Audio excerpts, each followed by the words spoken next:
সময় খুব কম, হাতে মাত্র 10 দিন বাকি আছে। এখন ওয়াকার কি করবেন? ডক্টর ইউনূসের প্রশাসনের পরবর্তী পদক্ষেপ কি হবে? এই নিয়ে ব্যাপক বিস্তর আলোচনা। তবে সারা দেশব্যাপী আলোচিত হচ্ছে যে বাংলাদেশের যে টক শো, খবরপত্র বা টেলিভিশন সংবাদ কোনো কিছুতেই বাংলাদেশ এবং বিশ্বের ইতিহাসে অভিযুক্ত সেনা অফিসাররা মানবতা বিরোধী অপরাধী সেনা কর্মকর্তাদের এই অপরাধ গুরুত্ব পাচ্ছে না। মানুষ 100% বুঝে ফেলেছে বাংলাদেশের মিডিয়াগুলো, উপস্থাপিকা, সাংবাদিকরা এই বিচারের ব্যাপারে উদাসীন। হাজার হাজার মানুষের গুম, খুন হওয়া, ধর্ষণ হওয়া নিয়ে এই মিডিয়ার কোনো মাথা ব্যথা নেই। নির্যাতিত, নিপীড়িত মানুষের কোনো কাজে আসছে না এই মিডিয়া। আউযুবিল্লাহি মিনাশ শাইতানির রাজিম। বিসমিল্লাহির রহমানির রহিম। ইয়্যাকা না'বুদু ওয়া ইয়্যাকা নাস্তাঈন। আসসালামু আলাইকুম। আশা করি আপনারা পুরো ভিডিওতে আমার সাথে থাকবেন এবং পুরোটা আলোচনা আমার সাথে শুনবেন, আলোচনা করবেন, মন্তব্য করবেন, কমেন্ট করবেন। আর খুব স্মার্ট মানুষের মতো সাবস্ক্রাইব করবেন, লাইক করবেন, শেয়ার করবেন। এই কথাটা অনেক দিন পরে বললাম। আসলে আমি এই কথাটা বলতে আমার ভালো লাগে না, কারণ আপনার ভালো লাগলে আপনিই তা করবেন। আপনি যদি মনে করেন এটা মানুষের শোনা দরকার, আপনি তা ছড়িয়ে দেবেন। ওয়াকারুজ্জামানকে বাংলাদেশ মানবতা বিরোধী অপরাধ আইসিটিবি থেকে 21 তারিখ পর্যন্ত সময় বেঁধে দেওয়া হয়েছে। অপরাধী, অভিযুক্ত, চার্জশিটভুক্ত অপরাধীদেরকে, তার অধীনে থাকা অপরাধীদেরকে অপরাধ ট্রাইব্যুনালের হাতে তুলে দেওয়ার জন্য। একটা প্রশ্ন জাগে না, 21 দিন পর্যন্ত কেন সময় দেয়া হলো? আর 21 দিনের মধ্যে যদি ওয়াকার ডক্টর ইউনূসের প্রশাসনের হাতে বা আইসিটির হাতে অথবা মানবতা বিরোধী অপরাধ ট্রাইব্যুনালের হাতে, আইন শৃঙ্খলা রক্ষাকারী বাহিনীর হাতে যদি এই অপরাধীদেরকে তুলে না দেয়া হয়, তাহলে পরবর্তী পদক্ষেপ কি হবে? এটি একটা টেনশনের বিষয় না? ধরেন ওয়াকার চুপ করে থাকলো, ওয়াকারের চুপ করে থাকাটাই একটা চ্যালেঞ্জ হয়ে গেল। আর এটা কি সেনাবাহিনীর জন্য ভালো হবে? যাদেরকে গ্রেপ্তারের জন্য প্রস্তুতি নিতে 21 দিন পর্যন্ত ওয়াকারুজ্জামানকে তার বাহিনীকে সময় দিয়েছে, এই 21 দিনের মধ্যে 21 তারিখের আসতে আর কতদিন? আজ 11 দিন, অর্থাৎ সামনে আর মাত্র 10 দিন বাকি। ওয়াকারের হাতে 10 দিন সময় রয়েছে। এখন ওয়াকার কি করবেন?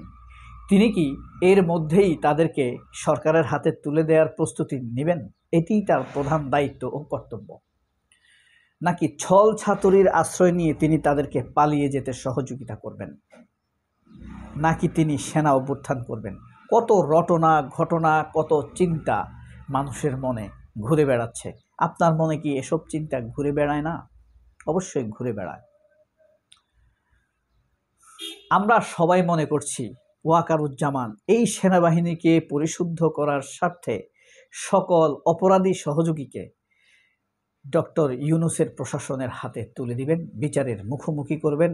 আর বাংলাদেশের পরম চরম আস্থাশীল, নির্ভরশীল, বিশ্বস্ত সেনাবাহিনী কলঙ্কমুক্ত হবে ধীরে ধীরে। প্রতিমধ্যে আমরা শুনতে পেরেছি দু একজন পালিয়ে যাবার চেষ্টা করছে, পরিবারকে বাইরে পাঠিয়ে দেবার চেষ্টা করছে। বস্তুত 20, 25, 22 বছর সেনাবাহিনীতে চাকরি করলেও তারা যে ছাত্রলীগ, আওয়ামী লীগ অপরাধী মেন্টালিটি উগ্র, তা তাদের কর্মকাণ্ডে প্রতীয়মান হচ্ছে। তারা যে কাপুরুষ, পালিয়ে যাবার মাধ্যমে তারা তা প্রমাণ করছে।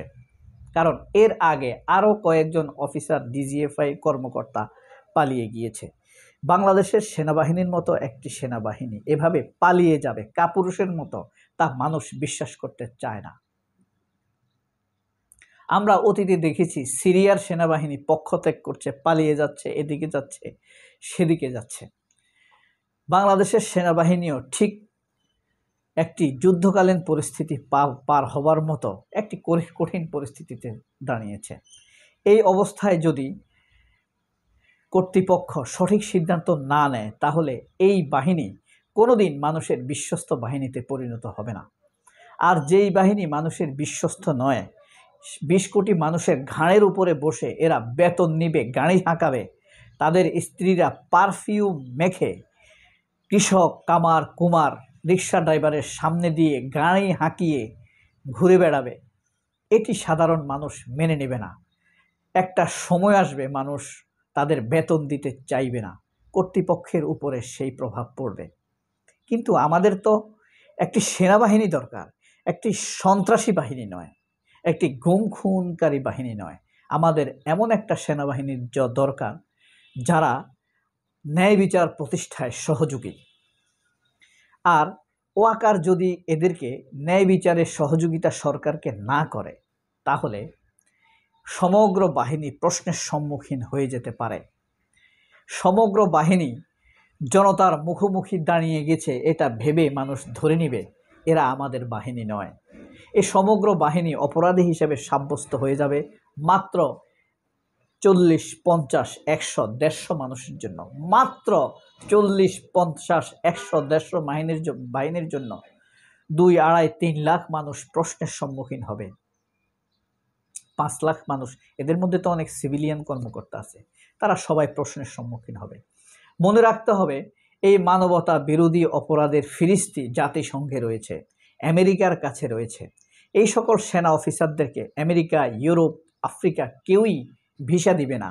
এরা পালিয়ে যেতে পারবে একমাত্র সীমান্ত পেরিয়ে ওপারে। যেভাবে পালিয়ে গিয়েছে সন্ত্রাসীরা, যেভাবে পালিয়ে গিয়েছে খুনিরা, যেভাবে পালিয়ে গিয়েছে হাসিনা, সেভাবেই একজন সেনার বাহিনীর জেনারেল পালিয়ে যাবে। এটা কেমন লাগে ভাবতে, বুঝেন তো?